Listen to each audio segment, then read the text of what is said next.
That sounds great. So this was an idea that came about because we had students struggling in internships, working with minority families. So even though they were ready with the content, they always complained how difficult it was for them to get into households of different races from them. So I took it upon myself to propose teaching a class that was not available on the curriculum. So that meant I had to develop it. So what that meant is I had to do things the right way in order to meet all the competencies that we were expected to meet from a professional standpoint. So I had to get feedback from the students so that we were not just imposing um, on the students, because remember, to some level, curriculum should be driven by the students themselves. So when we ask for student feedback, we should be aware that when we are getting that feedback, we use it. So what that means is whatever the students had as suggestions and ideas, I had to implement, and you'll see what that looks like shortly. So that feedback was done using multiple methods. I ended up doing both formative and summative types of data collection to get that feedback. And I also ended up having to do an open session in order for students to talk to me about what they were thinking and what they were struggling with. So the benefits that we got from the student feedback was that they felt that they had a voice, and we all deserve to have a voice, and we should all have a voice. So that was a great thing for us to realize. It also showed how engaged the students were with the curriculum, that they were paying attention to what we had. And that is something that oftentimes we lose sight of because we just want to have students, teach them, and then graduate them.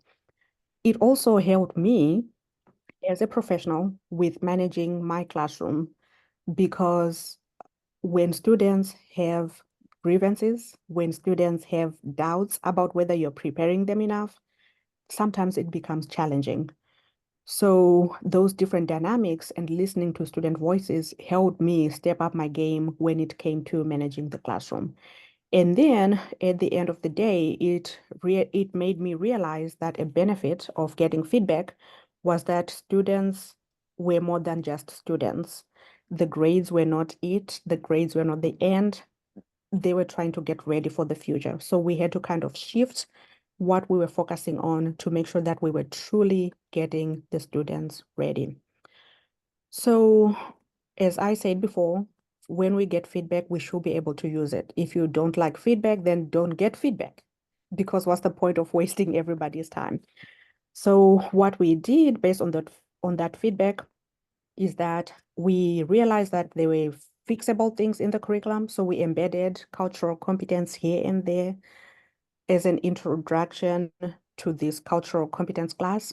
And so we fixed the small things that we could fix, and then we looked at what the feedback trends were in order for us to justify a curriculum change, because we were going to come up with 3 extra credits on the curriculum for this class.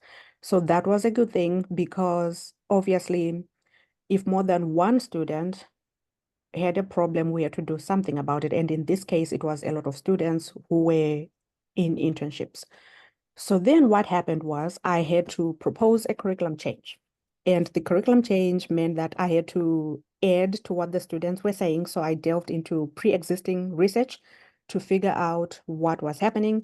And so I had to sell this to my team, which means I had to sell the idea to everybody to say, we truly need this change. It is necessary. It's not just me wanting extra work. We are trying to meet students' needs. And so at the end of the day, we ended up identifying issues with the curriculum. And then we had to revise the curriculum to implement this new course. And then we had to see or experience what that curriculum looked like in real life. And then obviously we had to review. Was it working? Was it not working? Are the assignments in line with the objectives and all of those things? So what that taught me was that I had to not only be intentional, but I also had to be flexible, because obviously it wasn't a perfect class. and I had to be okay with making more changes. So this is what I did to develop the course and to pilot the course. I had to have some goals, so we only have 5 objectives for the course. And these objectives range from understanding what cultural competence is, understanding what other elements are related to cultural competence. Then we look at how do you know if you're culturally competent or no, what are the struggles with cultural competence, and then how do we do better as professionals. So that meant I had to be very clear in the instructions that I was giving in order for students to get it. And then I had to make sure that the assessments were matching the objectives, like I said, and we implemented technology to the best of our ability, and then worked closely with the students because remember, we needed to do this for the students. So it wasn't just something that we needed to do as a unit. So then when I was teaching the course, I had to introduce the course slowly. It was going to be starting in the fall, so I piloted it in the summer to give people an idea, and then I encouraged the students to spread the word. So that's what I did. And then I asked them to be clear and direct in terms of what the content of the course was. And then once the fall started, we had to give students the flexibility and freedom to take the class because we didn't make it mandatory to start with. And we also told them that we had so much time on the curriculum should they want to take the course at a later date. So what that means was I had to not only infuse my opinions, but to get students' opinions as well. Because remember, you cannot only give your opinion and not take other people's opinions. So it was a good mutual bidirectional relationships in my case.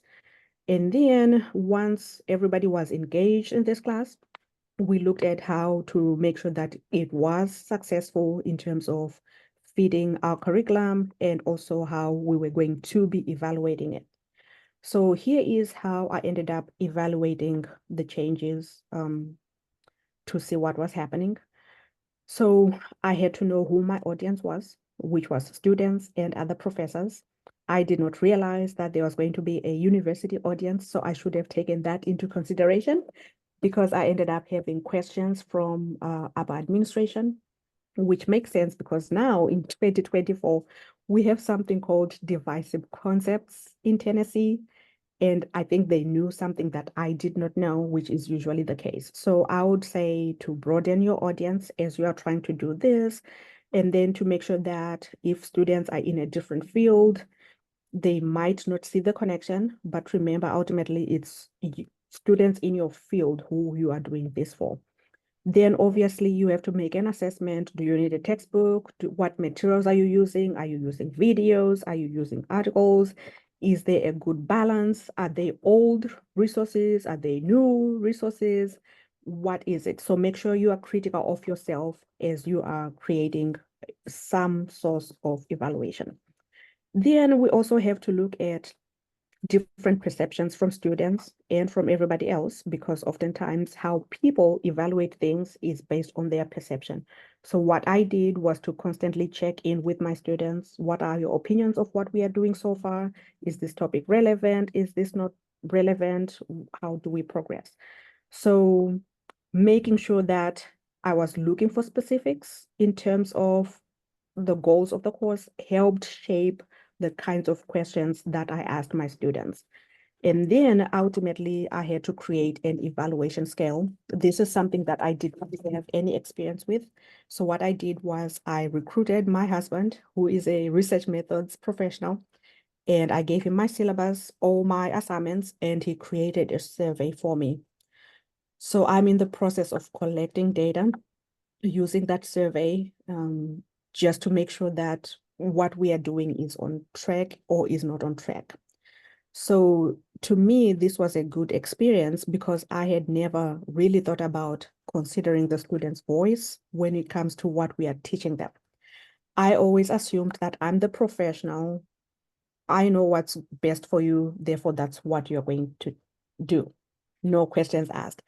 So it helped me to be really open-minded and to be flexible and to take feedback well, because it's not all going to be sunshine and roses as you are getting feedback. So this is the project that I did for this conference. I will be taking questions at the moment.